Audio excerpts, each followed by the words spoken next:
Welcome to another exciting episode of the NIDS View, a weekly show of the National Institute for Deterrence Studies, where we are advancing peace, promoting stability, and helping you to think deterrence. Each week, we will discuss and analyze a recent topic and provide insight to how it affects our national deterrence.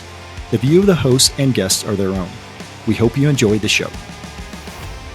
Welcome back to another great episode of the NIDS View, a podcast of the National Institute for Deterrence Studies. Of course, this is Adam Lowther. There's not a week that I'm not Adam Lowther. I am Adam Lowther every single week, but I am doing the podcast this week. I won't be here the following week. Jim will be Jim Petrosky, who is here this week. I'm going to be Adam Lowther next week. So I got to get a new hat, grow a beard, grow my hair long. I got a whole week to do that. You do. So, and then of course, Curtis McGiffin is with us this week. So it's good to have Curtis. He's, wearing his NIDS hat as always. And Jim, you're the one guy who forgot to wear your hat this week. So, See in the back, I've got my Army retired hat right back there. And it looks like we lost Curtis.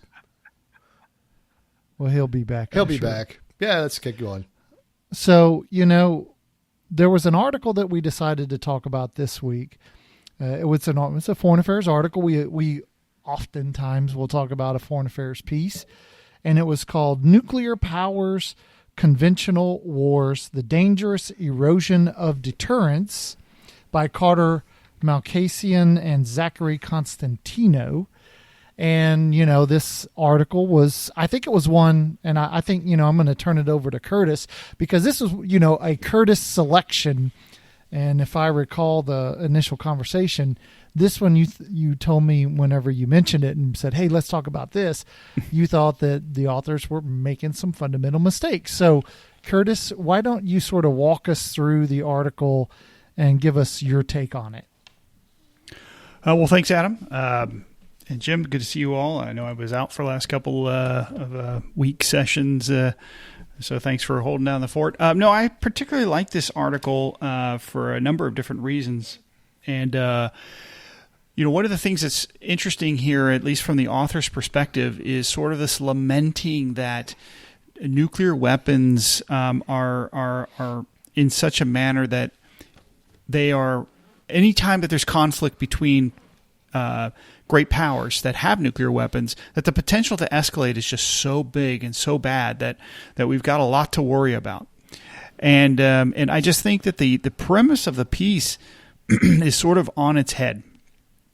And written in the piece are a number of reasons why, in that sense. But the reality here is that the escalation control that goes on when you have these nuclear powers engaged in lower level conventional conflict is exactly why you have these nuclear weapons.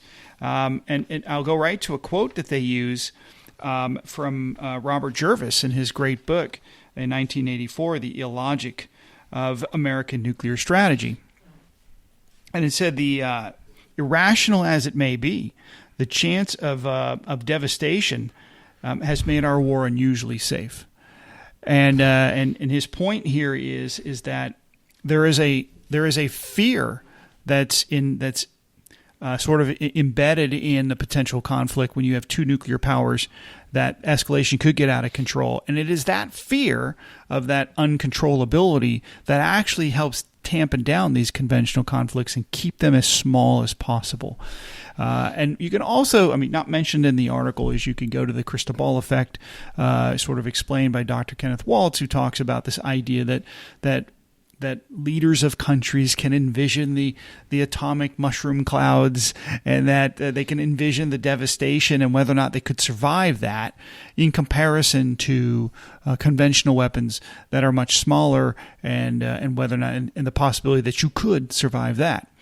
And so I think sort of the idea of this article is to say that deterrence isn't working. Look at all of the conflict going on.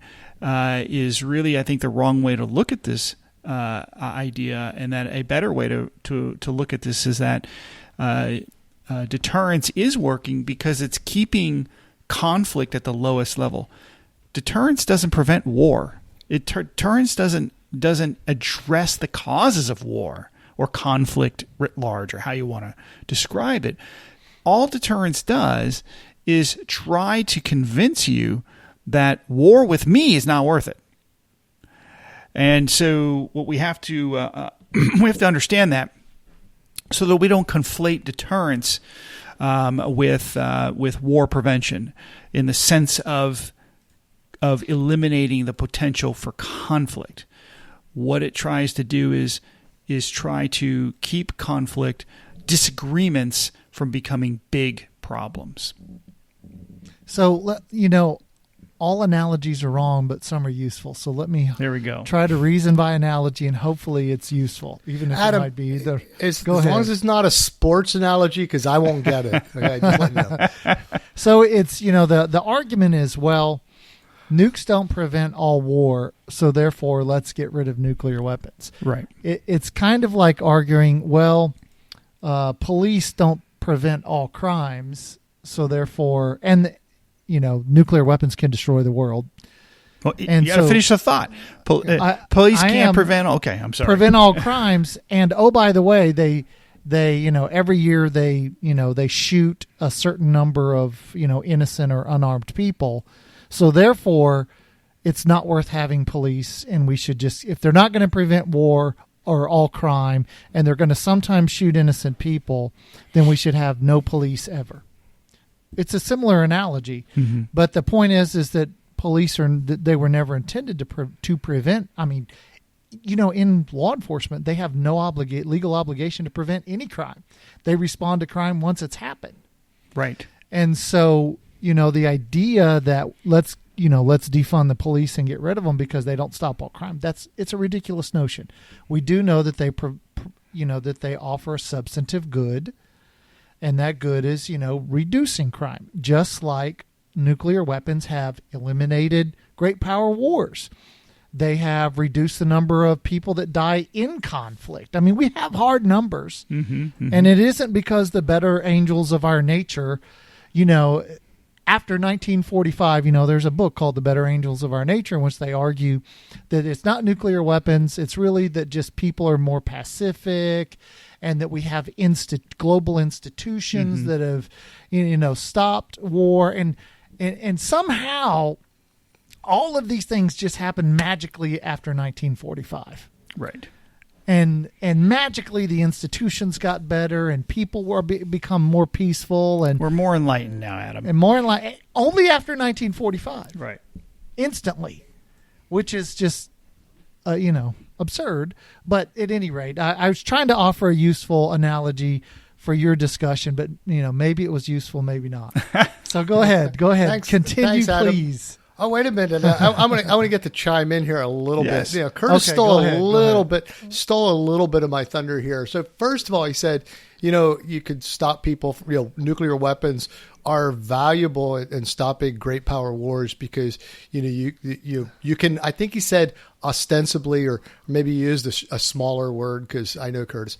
But anyway, he used a different word, saying that they can see the results of a nuclear weapon. But I just want to remind our audience, you can go to the web. The Department of Energy has submitted many, many films of these weapons being detonated. Right. So if someone is considering starting a nuclear war, go look at those videos first. There's a lot of very good ones for you to consider not engaging in as you start that war.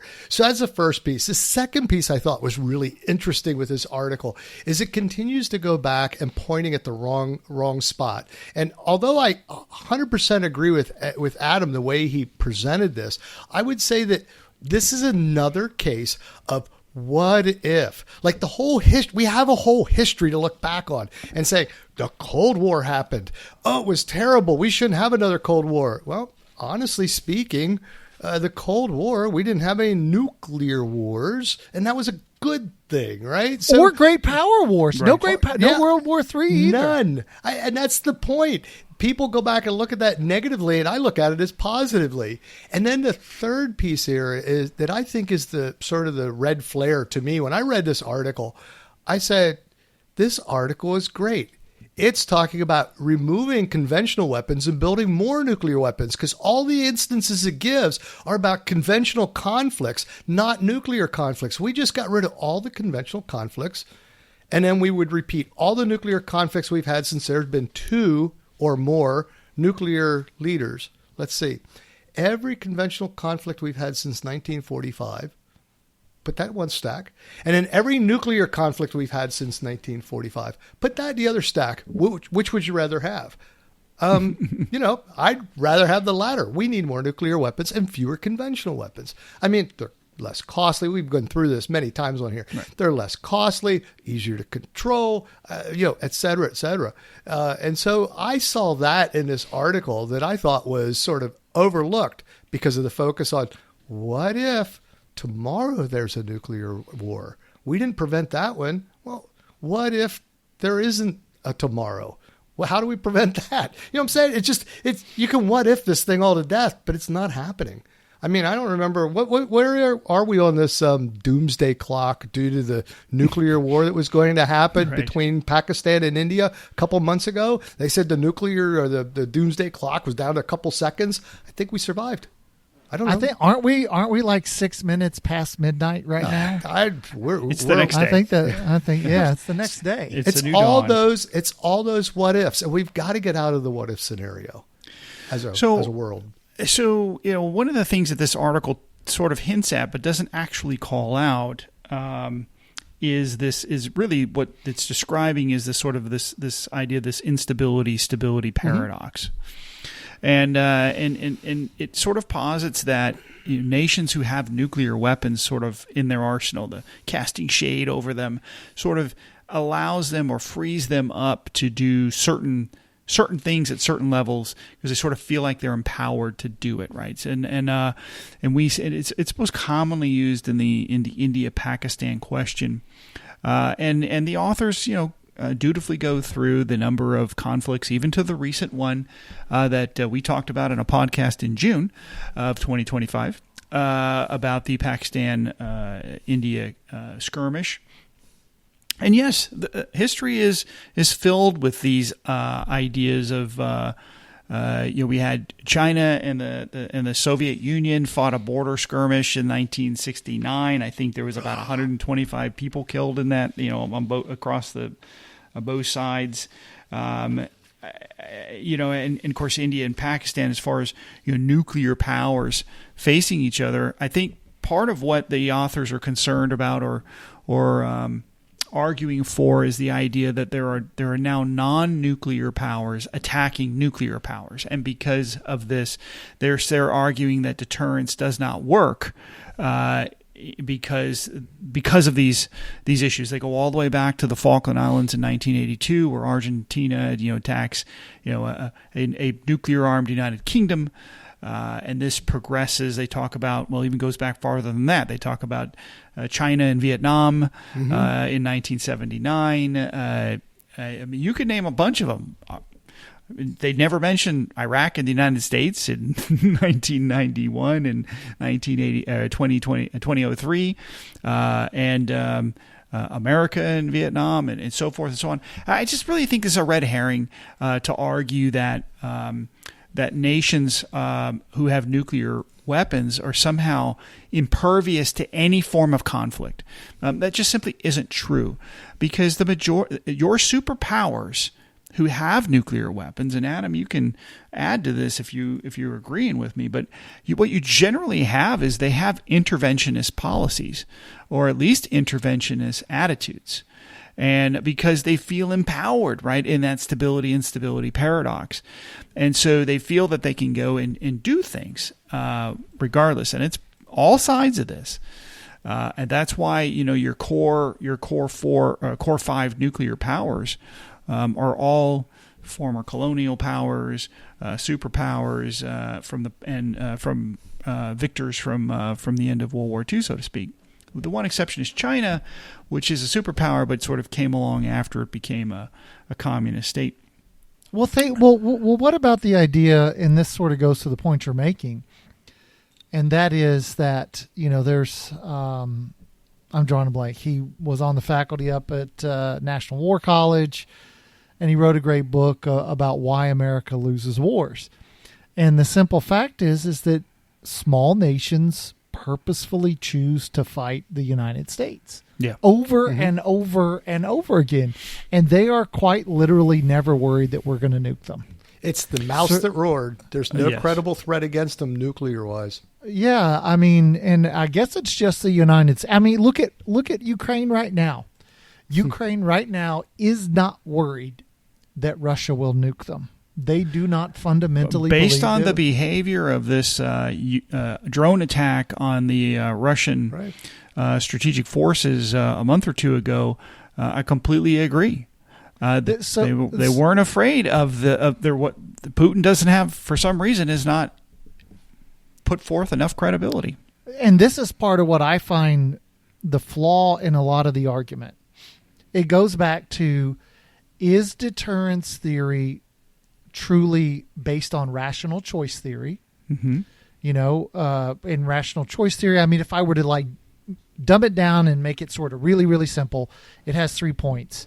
You know, you have choices, right? So you have preferences, right? So for me, the 3 greatest, you know, singers / bands of all times are very clearly Taylor Swift, One Direction, and NSYNC. I mean,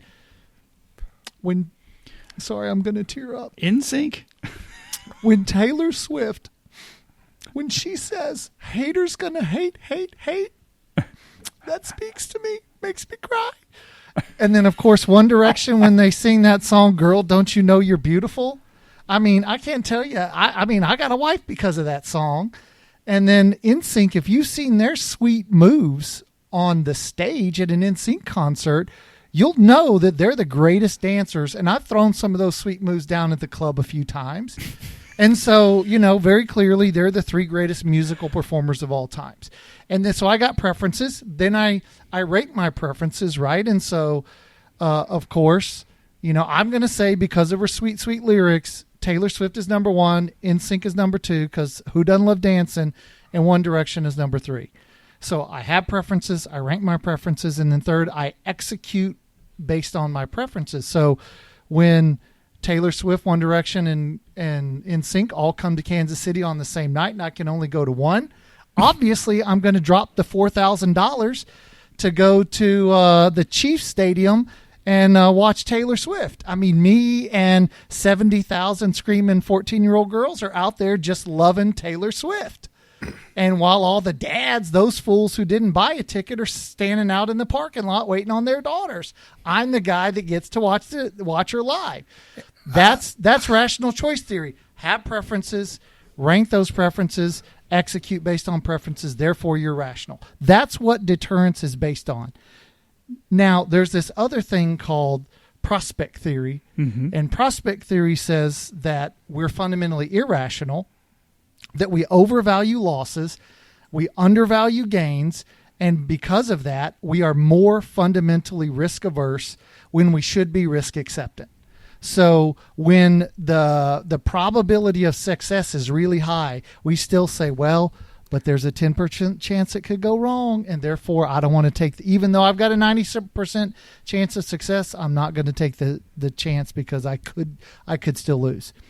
And what that means, and then of course what that says is that when you're given a loss, you're forcibly taking a loss, then you become highly risk acceptant because your rationale becomes, you know, well, why not gamble everything if I'm guaranteed a loss?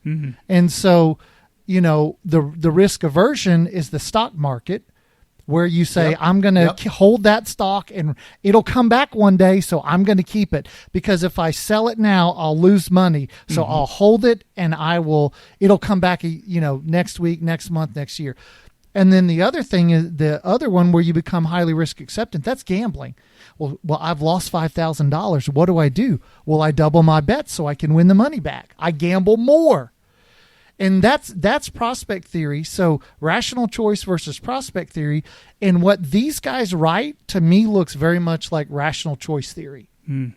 And traditional deterrence theory, general deterrence, Cold War general deterrence theory is a rational choice option.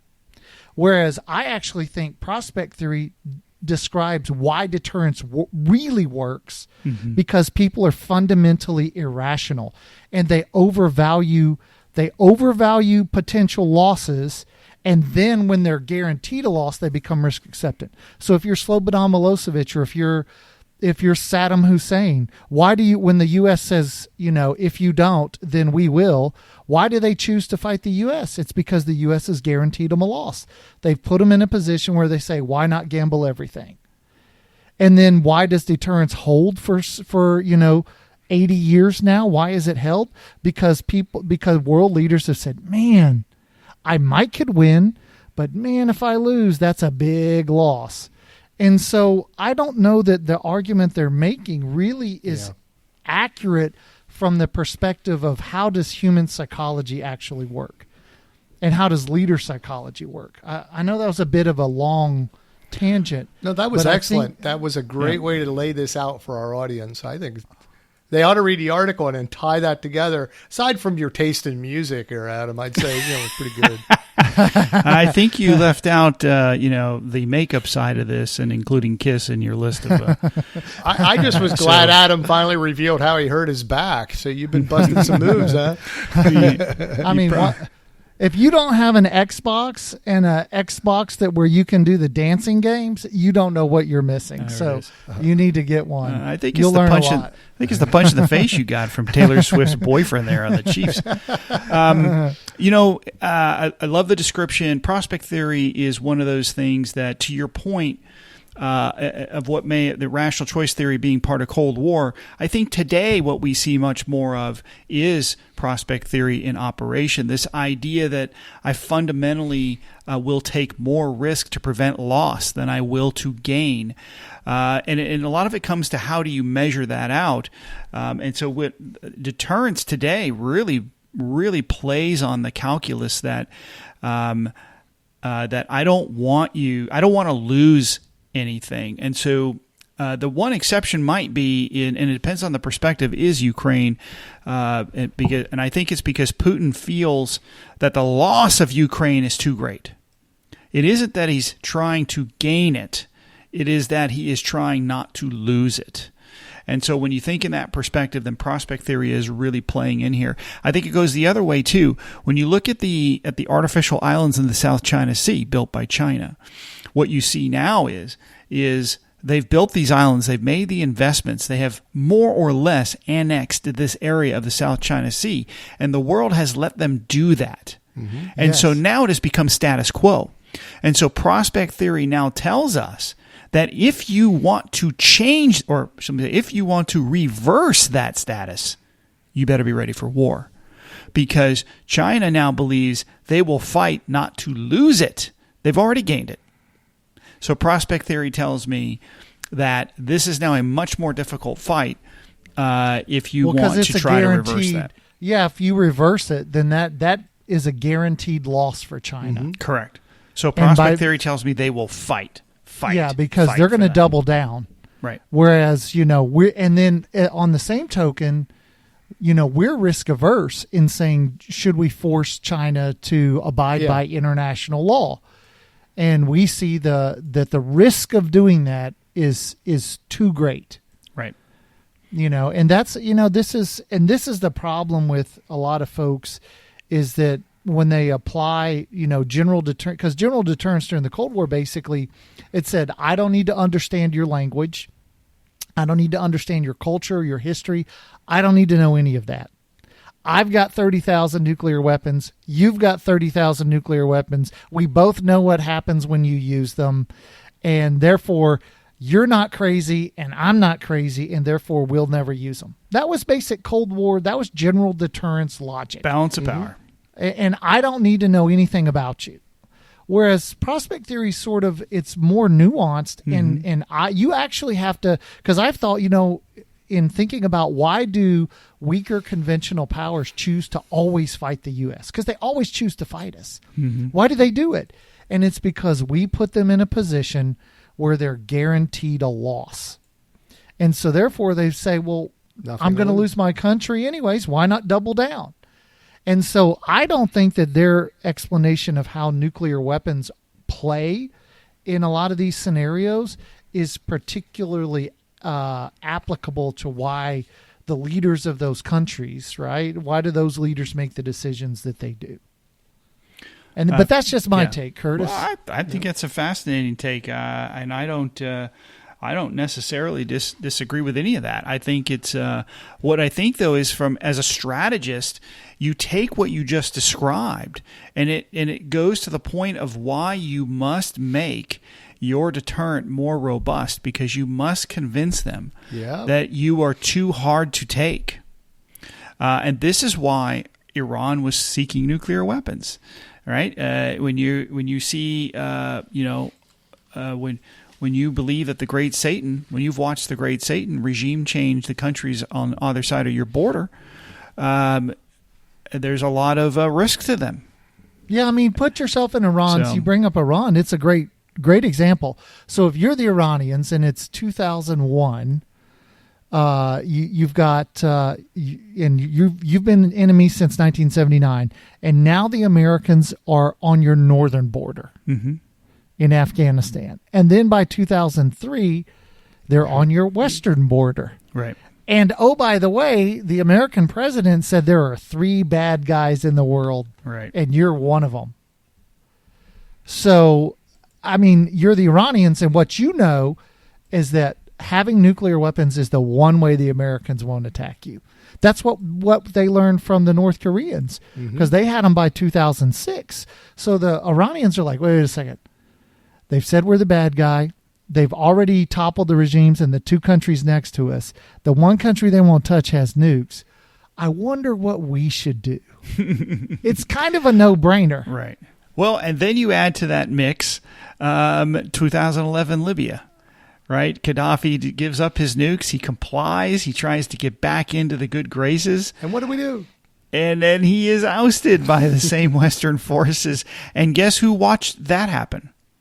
Yeah. North Korea, right? Kim Jong-un. And so the motivation for them to give up their nukes has gotten even harder. So this is why this is not an easy thing to do, right? This deterrence thing and these the politics and strategy that goes with nuclear weapons, much more challenging than maybe even just obtaining them. As Jim knows, I mean, the physics is the physics, but how you apply them is completely a human factor, and that is just way too complex to predict. But it also shows some of the stability added by the nuclear weapons as well. Oh, and there's I'm looking up on my shelf for those looking. I'm looking at the Sagan Waltz articles, where you have one advocate for everyone having nuclear weapons because it provides stability, and the other one saying get rid of all of them because then if no one has them, there'll be no more conflict.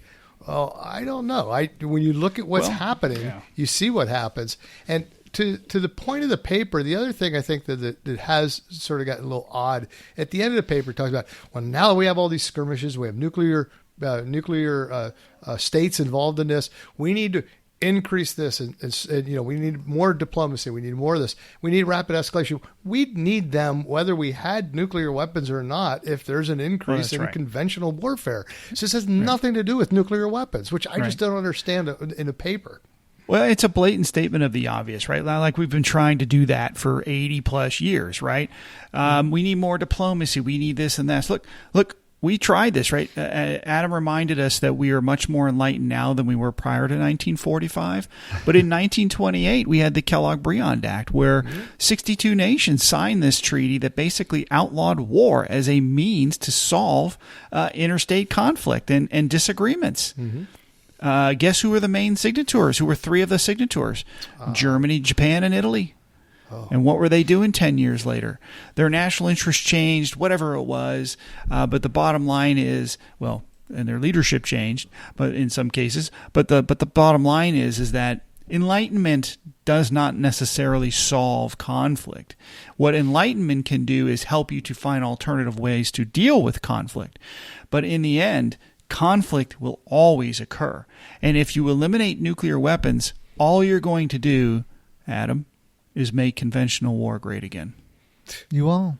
But that, the great thing about conventional war is that if you look, I was looking at global population growth, and it's been growing exponentially since 1945. It literally takes off.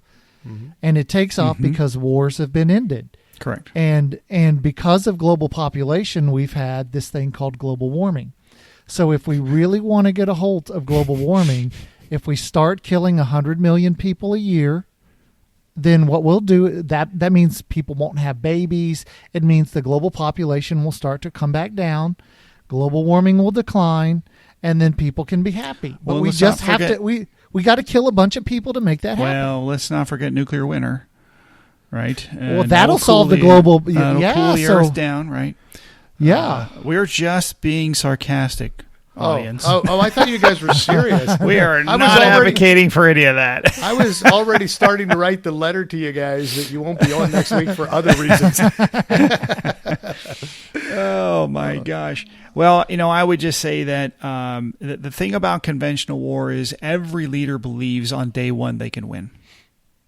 Yeah. But in a nuclear war, everybody on day one believes they can't win.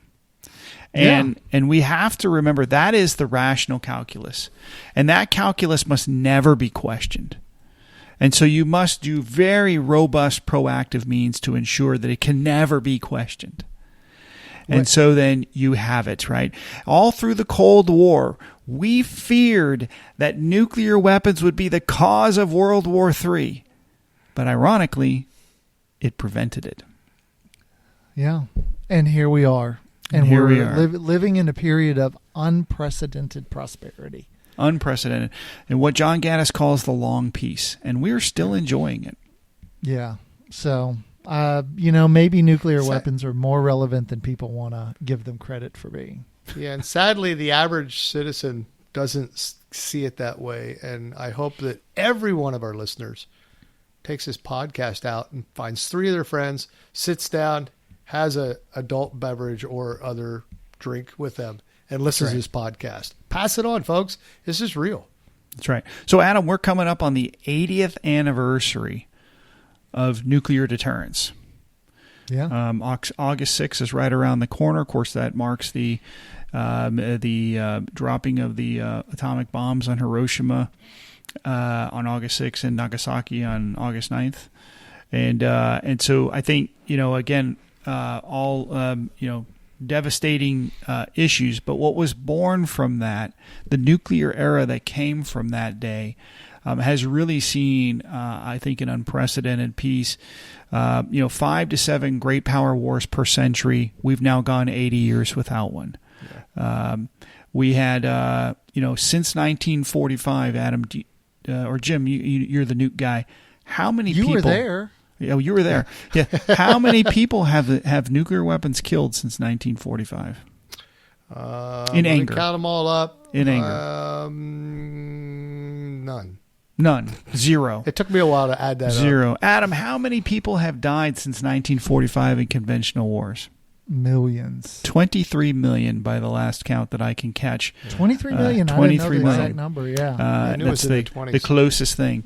And so, and that's post-colonialism. That's, the proxy wars of the Cold War. That is global war on terror and everything in between.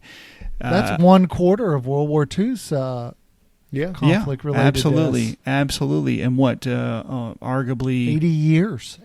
Over 80 years. So we're talking about with a population in the aggregate that has grown exponentially. It's grown. We're 3 times larger. Right. So this is a good news story, America. And so, this is the beauty of deterrence and what it has come to it. And thank goodness, for the scientists who discovered this technology and capability. Thank goodness to the strategy and politicians and policymakers who are able to thoughtfully and rationally employ the methodology, the theory, in order to make this approach towards peace work. Again, it doesn't solve all problems. It was never meant to do that. But it solves the big ones if we work hard at it. I mean, it's been so impactful that it caused global warming. Oh my gosh! By increasing the population and increasing the gotcha. population by 300%. There you go. Yep. Well, I think there's a lot to be proud there in that sense and thankful for.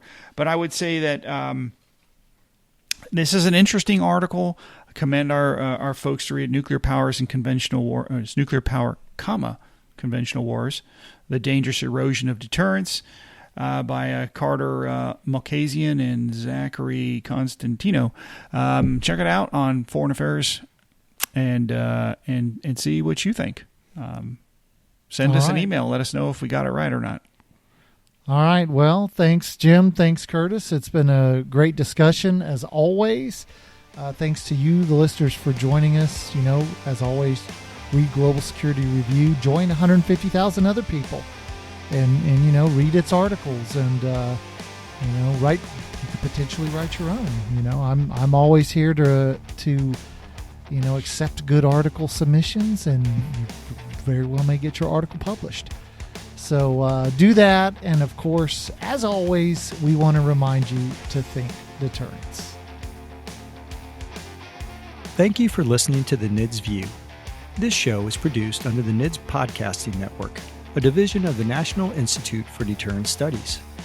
NIDS is a 501c3 organization dependent upon donations to provide this podcast and bring about awareness of the peacekeeping value of U.S. strength and our national deterrence. You can catch all of our podcasts or provide feedback at thinkdeterrence.com. I would like to thank our producer, Kimberly Charrington, our sponsors, and all the fantastic members of the National Institute for Deterrence Studies for making this podcast possible. Stay tuned next week for another exciting and informative The NIDS View. The NIDS Podcasting Network.